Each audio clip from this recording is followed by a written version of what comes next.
외부의 침략의 어려움을 해결하고 났더니 이번에는 하나님의 백성들 내부에서 갈등이 발생합니다.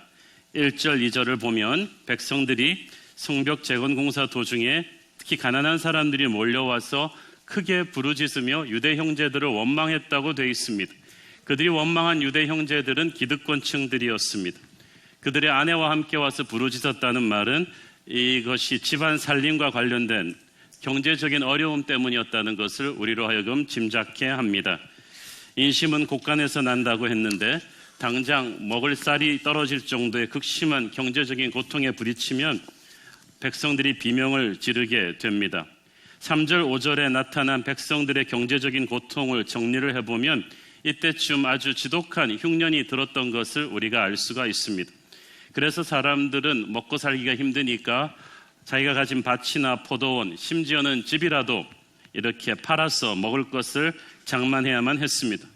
엎친 데 덮친 격으로 그 당시 지배국이었던 이 페르시아가 과중한 세금을 부과했기 때문에 그것도 세금까지도 내야 했어요. 거기다가 또 부패한 지역 관리들의 착취까지 더해서 이스라엘 백성들이 생존을 위협받는 지경까지 이르렀던 것입니다. 그래도 작은 전답이나 콩할 만한 집이라도 가지고 있던 사람들이었는데 빚에 쪼달리다 보니까 토지를 저당 잡히고 또 빚을 내서 또 세금을 내고 그러다가 심지어 자신의 자녀들까지 담보로 잡히고 돈을 빌리고 그러다 그걸 또 갚지 못해서 아이들을 노예로 팔아야만 하는 그런 처참한 상황까지 몰렸던 것입니다. 느헤미야는 성벽 재건이라는 큰 하나님의 일을 하고 있는데 뜻하지 않은 이런 내부의 문제가 터진 거예요. 우리가 하나님이 우리를 부르신 그 큰 일을 하는 도중에 이런 어려움이 터질 때가 있습니다. 그러면 괜히 그 일 때문에 이 일이 터진 것도 아닌데 괜히 연관 짓는 사람들이 있어요. 건축만 안 했으면 이런 문제 없을 텐데 선교만 안 했으면 목사 되기로만 안 했으면 11조만 안 했으면 지역사회 구제만 안 했으면 이런 일 없을 텐데라고 늘 막 연관을 지으려고 합니다. 그런데 우리가 하나님에게 순종했기 때문에 이런 문제들이 터진 게 아니고 오히려 이 문제가 터진 게 잘 된 거예요. 백성들의 경제적인 이 어려움, 이 부의 불공평한 이 분배 문제가 느헤미야의 성벽 재건 공사 때문에 빚어진 일이 아닙니다. 오히려 이 성벽 재건 공사를 하다가 드러난 것일 뿐이에요. 그리고 이 문제가 드러난 것은 재앙이 아니고 축복입니다. 복통인 줄 알고 병원에 갔더니 암덩어리가 발견이 됐어요. 그때 의사가 말합니다. 천우신조군요. 행운입니다. 아니, 암이 발견됐는데 왜 행운입니까? 왜냐하면 이 암은 수술할 수 있는 암입니다. 그런데 이것을 발견을 못하고 계속 놔뒀더라면 암이 자라서 수술도 못하고 죽을 수밖에 없게 됐는데 이것을 초기에 이 문제가 드러난 거, 이게 발견된 것은 축복입니다. 이거 이제 제거하면 살 수 있습니다. 마찬가지입니다. 하나님의 일을 하다가 중간에 사고처럼 우리가 예기치 못했던 문제가 터질 때 그것은 우리에게 재앙이 아니라 축복이 될 줄로 믿으십시오. 우리 안에 있던, 우리가 모르고 있던 암덩어리가, 우리 조직 안에 있던 암덩어리가 드러난 거예요. 빨리. 그래서 빨리 그 불순물을 제거하게 해줍니다. 그 과정에서 우리는 성숙해지고 단단해지고 성장하게 되는 거죠. 느헤미야는 예루살렘에 온 지 얼마 되지 않았습니다. 성벽 공사에 총력을 쏟아붓고 있었던 까닭에 이 백성들의 실제적인 삶의 형편에 대해서는 완전히 파악을 잘 못하고 있었던 것 같습니다. 항상 리더가 이렇게 큰 일을 하다 보면 본의 아니게 그 과정에서 이런 작은 일을 간과하기가 쉬워요. 그런데 사람 보기에 작은 일이 꼭 하나님 보기에 작은 일은 아닙니다. 아무리 모르고 그랬다고는 하지만 이 일이 드러난 이상 반드시 느헤미야는 해결을 해야만 했습니다. 그래서 성벽 재건 공사를 잠시 중단해 놓고 상황이 왜 이렇게 됐는가 원인 조사를 합니다. 그 결과 흉년과 세금은 어쩔 수 없다 치고 가난한 서민들로 하여금 자식을 인신매매할 수밖에 없었던 상황까지 가게 된 데는 유대인들 지도층들의 사회 기득권층들의 지독한 고리대금 행위가 있었음이 드러난 거예요. 부자가 가난한 사람한테 돈 빌려주는 게 나쁜 건 아니었어요. 그렇지만 구약의 율법에 의하면 가난한 형제들에게 돈을 빌려줄 때는 이자 없이 돈을 빌려줘야 되고, 가난한 자의 물건은 오랫동안 저당 잡지 말라고 돼 있어요. 왜냐하면 가난한 자들이 담보로 내놓을 물건이라야 자신들의 생계 유지에 필요한 기본적인 것들이 많았거든요. 예를 들어 유대인들의 겉옷은 밤에 온도가 떨어질 때 이불로도 쓰였기 때문에 가난한 자의 겉옷을 저당 잡혔으면 반드시 밤에는 다시 돌려주게 돼 있어요. 그래서 하나님은 가난한 자들이 숨 쉴 수 있는 구멍을 구약율법에 많이 만들어 놓으셨어요. 그래서 가난한 자들도 마음속에 분노가 쌓이지 않도록 해놓으셨습니다. 그런데 그 구약 성경을 뻔히 아는 지도층들이 형제와 이웃들의 힘든 사정을 알면서도 오히려 그들의 혹독한 희생을 발판으로 고리대금업을 해서 이익을 챙긴 거예요. 그것이 성벽 재건공사 하다가 폭동 직전까지 터지게 된 것입니다.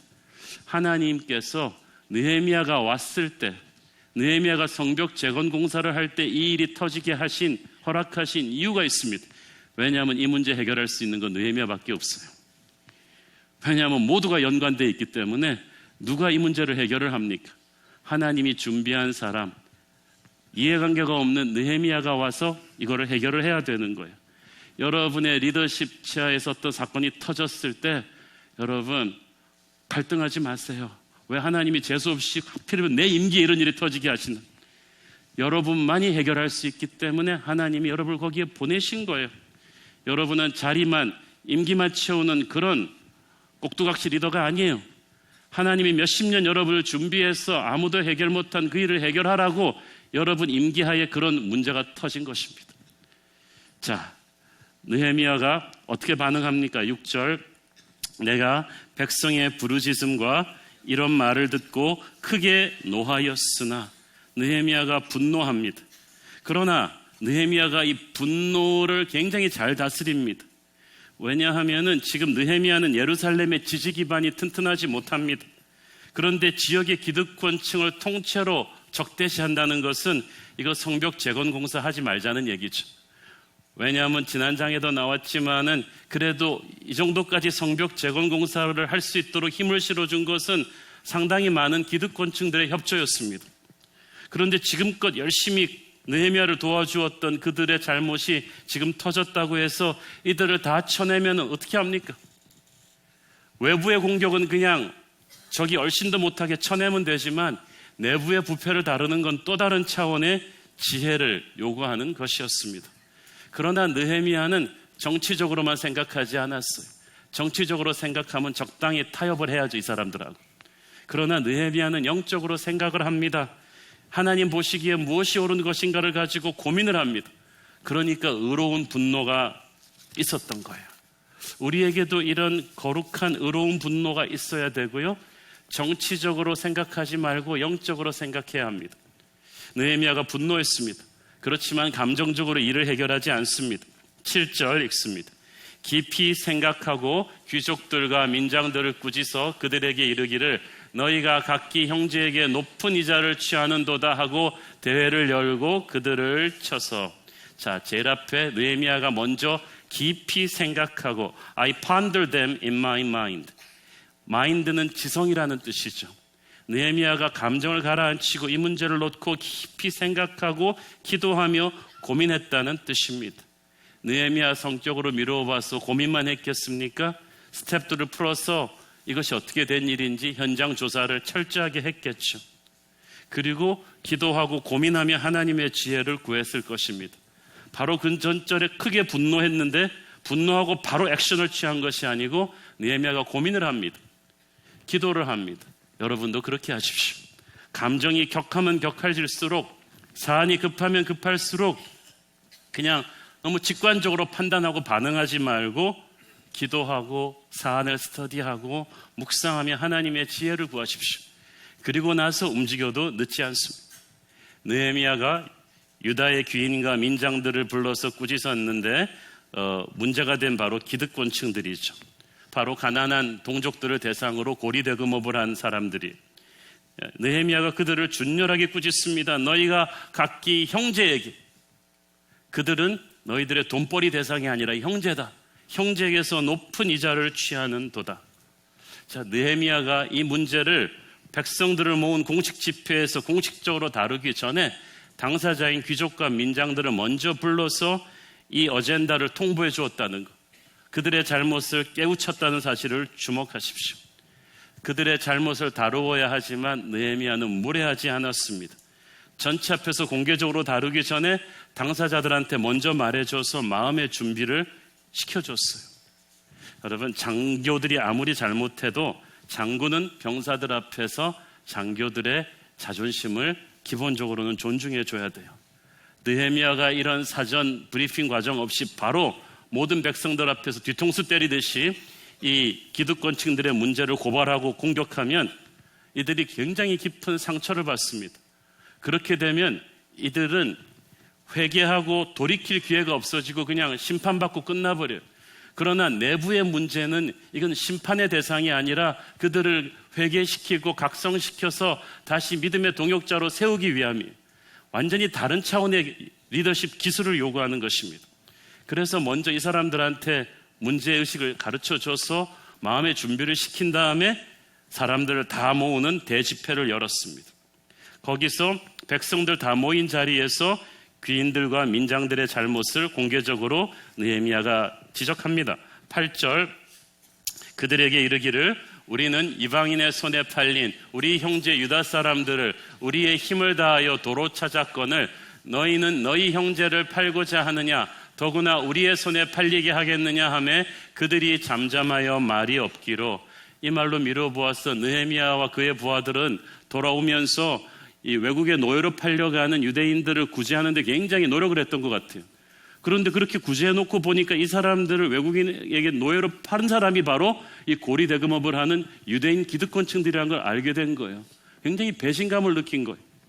나는 그렇게 외국 교포로서 돌아와서 이제는 내 힘을 이용해서 형제들을 속량시키려고 노력하는데 이들을 노예로 판 사람이 바로 너희들이었냐? 어떻게 형제를 돈벌이 대상으로 그렇게 볼 수가 있느냐? 그래서 느헤미야는 형제 사랑을 이들에게 일깨운 것입니다. 이 사람을 돈벌이 대상으로 보지 말고 형제로 봐라. 그리고 느헤미야는 하나님의 영광을 강조합니다. 9절, 내가 또 이르기를 너희의 소행이 좋지 못하도다. 우리의 대적 이방 사람의 비방을 생각하고 우리 하나님을 경외하는 가운데 행할 것이 아니냐. 모든 나라 백성들이 다 사람을 담보로 팔고 이렇게 고리대금업을 하고 노예를 쓰지만은 하나님의 백성이 유대인들까지 똑같은 짓을 한다면 이방인들이 하나님에 대해서 뭐라고 하겠네? 사실 느헤미야가 가장 우려한 점은 이것입니다. 외부의 공격보다 더 무서운 것은 외부의 비방을 정당화시켜주는 내부의 부패죠. 이렇게 해서 성벽 재건해봤자 우리가 뭐 하냐는 거예요. 다른 나라와 똑같은 세속적인 도시를 만들 뿐이라는 거예요. 어둠의 편이 되어버린 빛은 결코 어둠을 밝힐 수가 없습니다. 세상과 똑같아져 버린 교회는 결코 세상을 변화시킬 수가 없어요. 그래서 달라야 된다는 거예요. 그래서 이 느헤미야가 이들의 잘못을 꾸짖고 나서 그 다음부터가 중요합니다. 자, 여러분, 과거의 잘못을 꾸짖는 것은 정확하게 그리고 빨리 끝내야 되고 중요한 것은 심판이 아니라 회복시키는 거예요. 문제를 해결하는 거예요. 여기서 이제 느헤미야의 탁월함이 드러나죠. 10절, 나와 내 형제와 종자들도 역시 돈과 양식을 백성에게 구워 주었거니와 우리가 그 이자 받기를 그치자. 여기서 보면은 그 어투가 명령어가 아니라 부탁하는 형입니다. 히브리어로. 내가 제발 부탁하노니 이제 우리 이자 받지 말고 돈 꿔주자. 나도 돈 꿔주고 있다. 그러니까 이자 받지 말자. Let us. 같이 그렇게 하자는 거예요. 그러니까 느헤미야는 이들을 감옥에 쳐놓고 청문회 시키는 것이 포인트가 아니에요. 어떻게든 가난한 백성들을 살리는 거기 때문에 너희들이 형제의 마음으로 이자 받는 것을 지금부터 중단하면 된다. 이전 것은 지나갔으니 이제부터 잘하자는 거예요. 그리고 한 걸음 더 나가서 11절, 저당 잡은 물건도 돌려주라는 거예요. 11절 그런즉 너희는 그들에게 오늘이라도 그들의 밭과 포도원과 감람원과 집이며 너희가 구워준 돈이나 양식이나 새 포도주나 기름의 100분의 1을 돌려보내라 하였더니, 그러니까 밭과 포도원과 감람원과 집은 가난한 백성들이 생계를 이어가는데 기본적인 수단이에요. 여기서 말하는 밭과 포도원이 거대한 게 아닙니다. 그냥 입에 풀칠할 정도의 몇십 평 안 되는 그것이라도 남겨줘야 된다는 것입니다. 그리고 돈이나 곡식이나 포도주와 기름은 100분의 1을 돌려줘라. 이것은 매월 1%, 연 12%의 이자분을 가난한 사람들한테 돌려줘서 그래도 기본적으로 입에 풀칠을 하고 다시 일해서 벌 수 있는 기회를 주라는 뜻입니다. 사실 이것이 합법적인 계약 조건이나 비즈니스 질서를 어긋나는 일일 수는 있죠. 그러나 느헤미야는 당장 입에 풀칠할 것이 없어서 자식을 노예로까지 팔아놓아야 되는 이 절박한 백성들의 사정에서 이것은 정상적인 경제 논리로 문제를 풀 수가 없다는 거예요. 여기서는 사랑의 논리로 문제를 풀어야 한다. 다 가질 수 있지만 가지지 않는 것, 특권을 가질 수 있지만 특권을 포기하는 것, 이것이 은혜 받은 거룩한 노블리제의 길이다. 그걸 보여준 거예요. 노블리스 오블리지. 하나님의 사랑이 우리로 하여금 형제도 사랑하게 합니다. 느헤미야가 이렇게 딱 파격적인 해결 방안을 제시하니까 유지들과 관료들이 기꺼이 따라옵니다. 현실적으로 아주 많은 이권을 포기하는 일이었는데도 순순히 순복한 까닭은 이때까지 느헤미야가 지금 보여주고 있는 그들을 배려하는 이 설득하는 과정이 있었고, 둘째는 느헤미야 자신의 삶이 깨끗했기 때문이었습니다. 이때까지의 총독들이 이 문제를 해결을 못한 것은 자기 자신들도 많이 부패했기 때문이었어요. 그런데 14절부터 나오는 느헤미야 자신의 삶은 어떠했습니까? 그 당시 페르시아 왕이 임명한 페르시아 총독은 거의 절대적인 권력을 갖고 있었어요. 정치, 행정, 사법, 군사, 재정 마음대로 할 수 있었어요. 그러나 느헤미야는 그 자리를 이용해서 누릴 수 있는 모든 특혜를 포기했습니다. 14절 읽습니다. 또한 유다 땅 총독으로 세움을 받은 때 곧 아닥사스다 왕 제20년부터 제32년까지 12년 동안은 나와 내 형제들이 총독의 녹을 먹지 아니하였느니라. 자, 여기서 좀 상황 설명이 필요한 게, 그러면 느헤미야는 물만 먹고 살았나? 자, 여기서 말하는 총독의 녹은 백성들이, 점령지 백성들한테 뜯어내는 상납금이에요. 그거를 총독의 녹이라고 하는데, 진짜 총독의 녹이 따로 있죠. 페르시아 왕이 주는 월급입니다. 이것만 해도 엄청나죠. 먹고 사는 데는 아무 지장이 없지만 대부분의 총독들은 욕심이 많아가지고 그걸로 그치는 게 아니라 그 지방 토우들, 백성들을 토색해서 거둬온 돈으로 상납금을 받았어요. 그것을 느헤미야가 하나도 안 받았어요. 왜냐하면 백성들의 삶이 얼마나 어려운지 알았기 때문입니다. 또한 그는 백성들을 착취하지 않았습니다.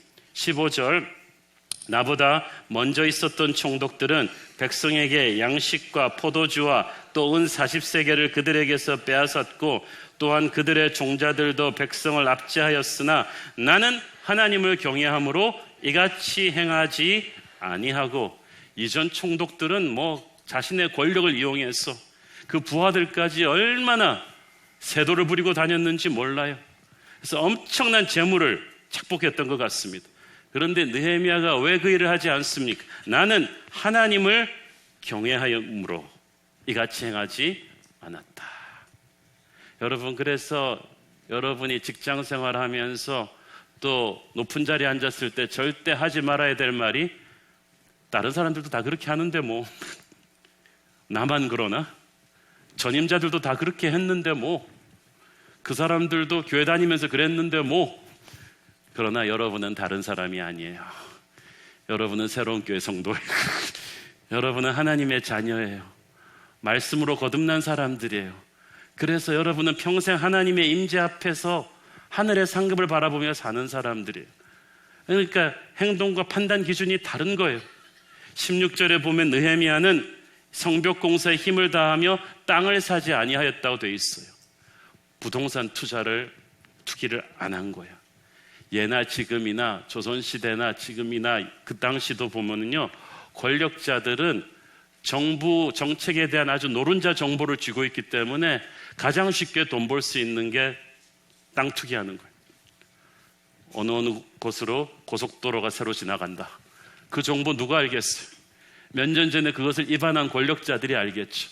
그러면 그 권력자들이 그 정보를 팔아가지고 업자들이 거기다 아파트를 짓고 어느 땅을 사야 그 땅값이 오를지 투자하게 됩니다. 모든 총독들이 그렇게 했는데 느헤미야가 그걸 하지 않았어요. 성벽 재건 공사를 하면서 느헤미야가 몰랐겠습니까? 앞으로 예루살렘 강남이 어디가 될지, 어디가 투자 지역이 될지 몰랐겠어요? 그런데 느헤미야가 땅을 하나도 사지 않았어요. 놀라운 결정이죠. 그리고 17절, 18절을 보면은 고위 총독들이 당연시 되어 있는 호화 손님 접대도 하지 않았습니다. 이 총독이라는 위치에 있었기 때문에 항상 유대 사람들과 민장들 수백 명이 와서 총독 관저에서 밥을 먹여서 회의를 하고 정치를 하는데 들어가는 이 접대비가 만만치 않은데 이것 또한 백성들이 다 하는 거기 때문에 내가 총독의 녹을 그래서 백성들이 걷어서 바치는 상납금을 이 일로 쓰지 않았다는 거예요. 느헤미야가 그렇게 깨끗했기 때문에 그의 말에 무게가 실릴 수가 있었고 유대 지도층들도 그의 꾸지람에 순종했던 것입니다. 삶이 안 받쳐주는데 말에 어떻게 권위가 실렸겠습니까? 자, 그런데 느헤미야도 사람인데 어떻게 이런 세상적인 이익에 취해낼 수가 있었을까요? 19절 내 하나님이여 내가 이 백성을 위하여 행한 모든 일을 기억하사 내게 은혜를 베푸시옵소서. 느헤미야는 이 땅에 얼마 안 되는 재물이 아닌 영원한 천국의 상급을 바라보았던 거예요. 하나님께서 자기가 이 땅에 부당한 이익을 버리고 가난한 자들을 사랑하면서 부당한 이익을 버리고 하나님만 의식하며 살 때 하나님께서 천국에서 부어주실 그 엄청난 상급, 또 자기와 자기 후손들에게 부어주실 돈으로 환상할 수 없는 하늘의 축복을 바라본 거예요.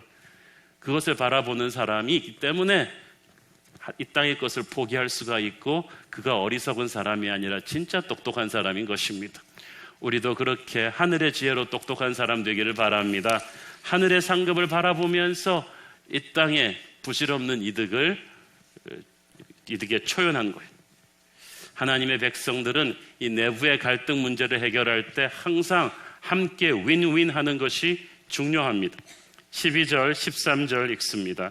그들이 말하기를 우리가 당신의 말씀대로 행하여 돌려보내고 그들에게서 아무것도 요구하지 아니하리이다 하기로 내가 제사장들을 불러 그들에게 그 말대로 행하겠다고 맹세하게 하고 내가 옷자락을 털며 이르기를 이 말대로 행하지 아니하는 자는 모두 하나님이 또한 이와 같이 그 집과 산업에서 털어버리실지니 그는 곧 이렇게 털려서 빈손이 될지로다 하매 회중이 다 아멘하고 여호와를 찬송하고 백성들이 그 말한 대로 행하였느니라.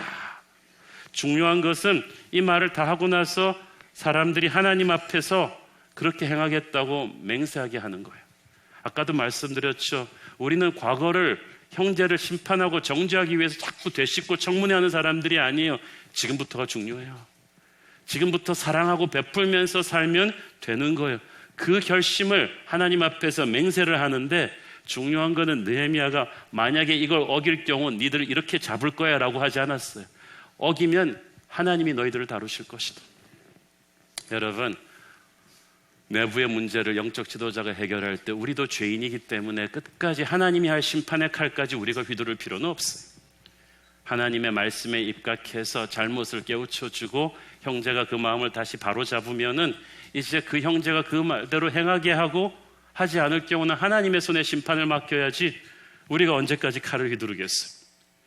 그렇게 하고 나니까 회중이 다 가진 자와 가지지 못한 자 다 아멘 하고 여호와를 함께 찬송하고 백성들이 그 말한 대로 행하였다.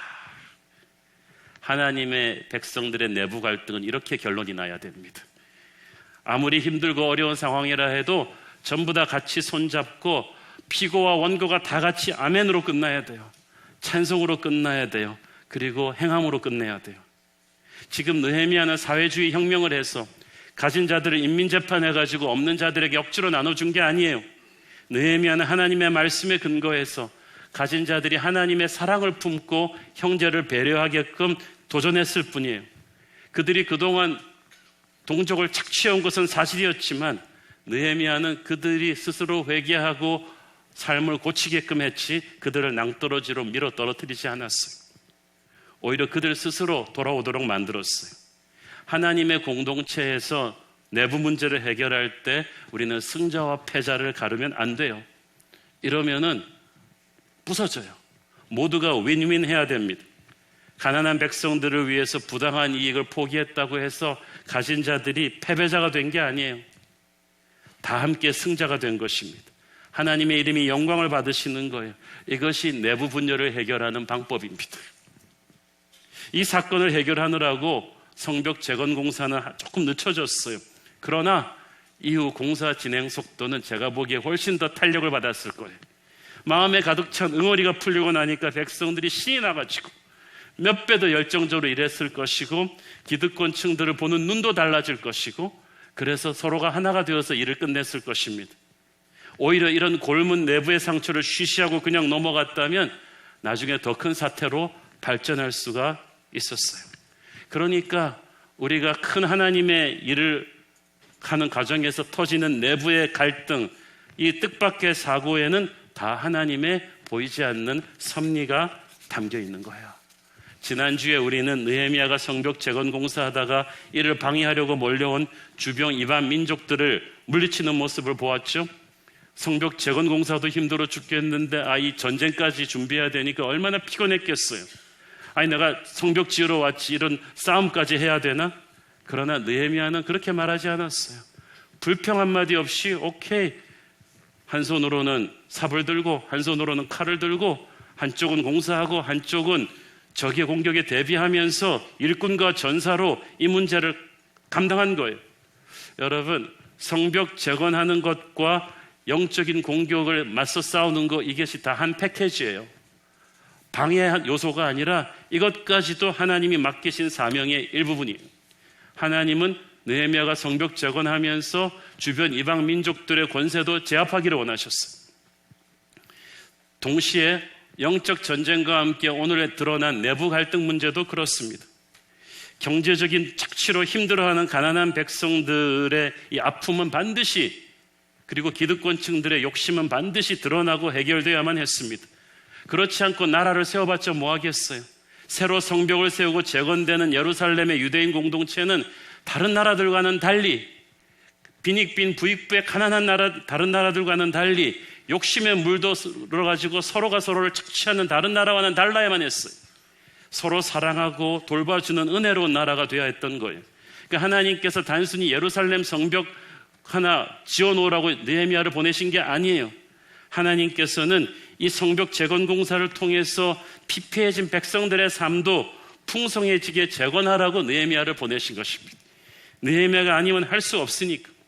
이를 위해서는 적들의 침공도 물리쳐야 했고, 가난한 백성들의 기본적인 의식주 문제도 보장받아야 됐고, 기득권층들의 고리대금 일도 스톱시켜야만 했어요. 사고처럼 터진 문제였지만 바로 이것은 하나님이 느헤미야로 하여금 해결하게 만드신 중요한 목표였어요. 사람들은 대부분 한 가지 목표만 봅니다. 성벽 재건 공사, 이거밖에 안 보였을 거예요, 대부분의 리더들은. 그러나 하나님은 돌 한 마리로 새 두 마리를 잡는 일석이조 정도가 아니라 일석삼조 사조로 하십니다. 성벽 재건하면서 이런 여러 가지 일을 동시에 해결해 가신 거예요. 느헤미야가 애지간한 사전 준비를 다 하고 왔지만 그래도 내부 지도층들의 부패와 이런 백성들의 아픈 문제는 느헤미야도 깜짝 놀라고 당한 서프라이즈였죠. 우리 인생도 그렇습니다. 아무리 우리가 준비하고 계획하면서 그 자리에 간다고 해도 일을 하다 보면 예측하지 못한 문제들이 터져 나옵니다. 그러나 앞에서 말씀드렸듯이 예측하지 못한 문제가 여러분 임기에 터진 것은 재앙이 아니라 변장된 축복인 줄로 믿습니다. 그 위기 상황을 여러분이 해결함으로써 하나님은 여러분을 높이실 거예요. 여러분의 리더십을 높이실 거예요. 우리 인생을 주관하시는 하나님은 실수가 없으십니다. 우리가 깜짝 놀라는 문제, 왜 하필 내 임기에 이런 문제가 터졌는가 하는 그런 재앙 같은 문제들이 다 하나님의 섭리를 담고 있었음을 우리는 나중에 알게 될 것입니다. 햇볕만 계속 내려쬐면 그곳은 사막이 됩니다.